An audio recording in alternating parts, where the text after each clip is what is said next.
back to the channel, you guys. Welcome back to Ironclad RC. I'm Big B. So we got the Oxidean Marine Animal Twin Cat on the block, right? Today we're going to be working on the water cooling. As you can see, I have a splice on this stock cooling line that goes to my motors on both sides. I want to actually install red cooling line so it will visually look better, and hopefully we'll get a little better flow. Last outing, my ESCs, which are run off the THRU-HULL, were pretty cool, like within operating temp.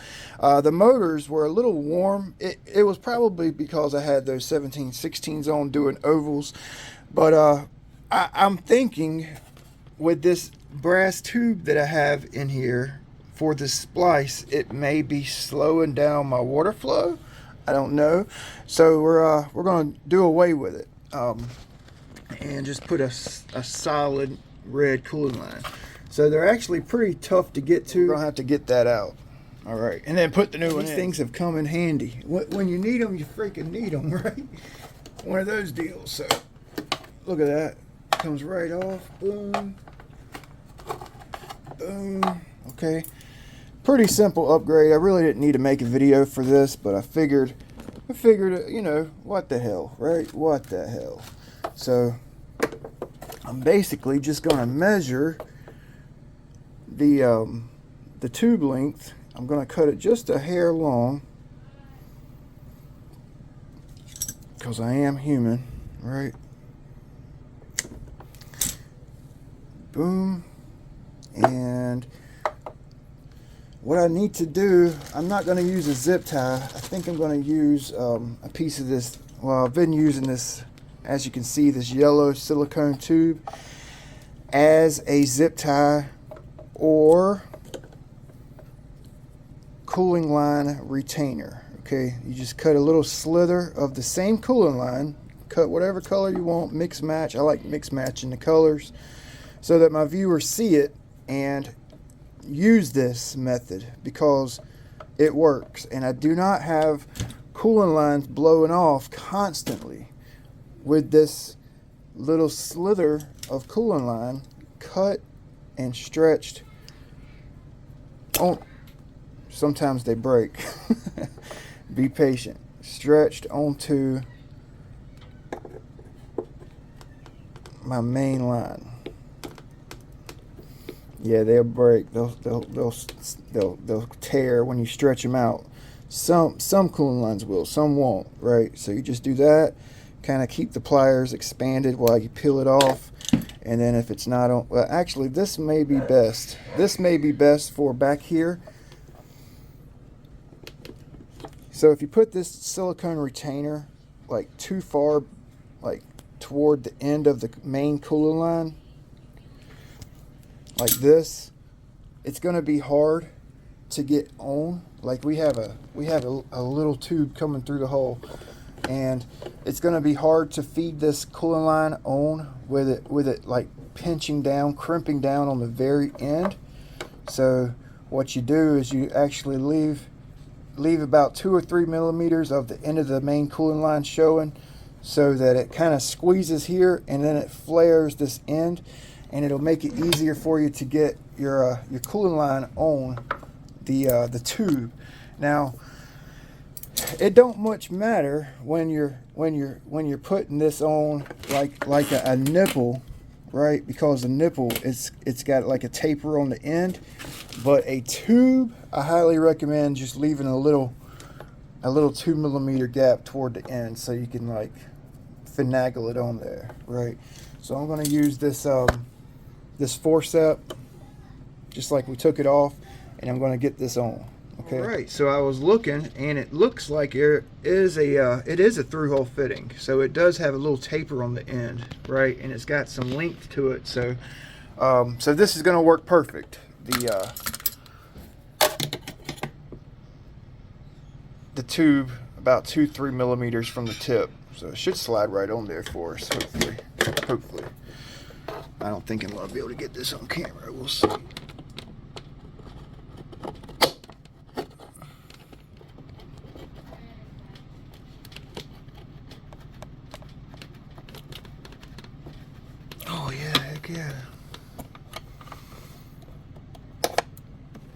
Alright, well, I'm going to try to get it pushed all the way down, but we got it. We got it on there. Okay, so that looks good. Got it pushed all the way onto that nipple, that through-hole nipple. And we're going to go ahead and redo this guy right here.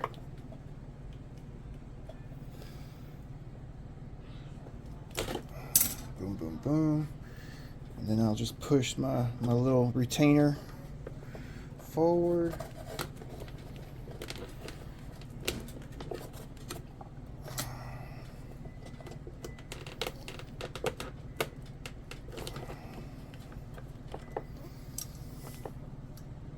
Yeah, just so you guys know, this is how I make my splices. I double up my silicone line so I don't have to put a zip tie on it. You can double up the silicone line and use a zip tie on each end, but I just use an oversized brass tube with an inside diameter slightly the same or slightly larger than the cooling line. Okay, you can actually see how I made this one. It has a nipple on the end. You can actually cut a little piece of K&S tube the next size up, and then what I did is Loctited the next size up tube on the end to make a little nipple. Okay, you guys see that? I made me some mortar nipples, extensions, to extend my cooling line, alright? With the same size inside diameter, basically. But I think this was slowing down my flow, right? I think it was. I mean, it possibly, right? Possibly. So, we're going with the correct length tube, okay? So I want to show, I showed you guys these a couple times, and I only got them on a couple boats, but these are little stainless steel clips. Okay, get them on Amazon, eBay, AliExpress. I mean, even RC Boat Bits has a version of this style clip right here, and it basically goes on your tube. This is just an option for you. I'm not using this on this boat, and I'm just going to use this little brass tube for demonstration. Basically, put it on your tube, crimp it, and then slide it onto the nipple. Boom. And that's a good solid way to keep your cooling lines on a nipple. You know, that ain't going no freaking where. I noticed these work really good on rudders where you can't necessarily double up the silicone cooling line, you know, because the nipples are so close together or whatnot. So I just wanted to show you guys that. I don't have a link. They're pretty easy to find. I don't have my glasses on. Maybe you guys can see this. I don't have my glasses on. So I wish they would make motor jackets, right? Water jackets. With like twins in mind, so that the nipples aren't the same orientation on both sides, right? So the inside nipple would be here instead of here, or yeah, you know what I'm saying? So they would be symmetrical. How hard is that, right? It's not much to ask for, you know. D-U-N. Man, that looks a lot better, right? We should get some more cooling now that I did away with that little nipple that I had connecting the two blue lines. Aesthetically, it looks better, right? Whenever I plugged in some of these cooling lines, I actually put a little twist one way or the other. You can get your cooling line to lay a certain way with a slight twist before plugging it into the nipple. So that may help you guys out. I just got another prop in the mail from Bonzi Sports, this 1816 1745. I have a pair. I had a pair. I lost one, the left-hand prop, running it on a single. So yeah, I'm gonna get that prepped up, matched up. That should be fun, right? Gonna be next time out with this boat. We'll be running the 5,000 SMCs. Okay, these are some 6S 250C packs. And I want to say congratulations to Derek Jensen. He just hit 127 miles per hour with the stock Animal Twin. That's freaking insane. 127 with the 2200 kV 4082 200 amp Oxidean ESCs.